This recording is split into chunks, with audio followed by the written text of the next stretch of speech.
Lo que voy a hacer hoy es una receta que se llama kibebe, que tiene que ver con la cultura del impenetrable y una influencia guaranítica. Voy a usar estos zapallos porque nosotros somos productores. Estos zapallos se siembra en julio y se cosecha en octubre. Además, también cultivamos otro tipo de zapallos, pero este es el zapallo típico de la zona. Lo que vamos a hacer es limpiarlo, extraer la semilla y con esta semilla, una vez limpia, seca, la conservamos para poder volver a sembrar la temporada próxima, ya que hacemos recupero de semilla de ese modo. Luego cortamos el zapallo, lo cocinamos en el horno de barro y si no, lo cortamos en pequeños trozos y lo cocinamos con una cebolla, un ajo y de base ponemos grasa vacuna.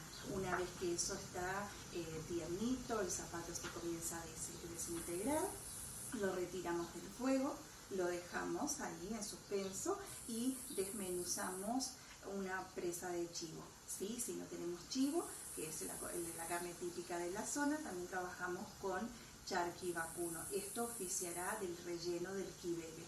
Esto solo se desmenuza la carne y se condimenta con lo mismo que condimenta el zapallo, con sal y ají molido, que es por ahí el condimento, la especie típica de esta zona.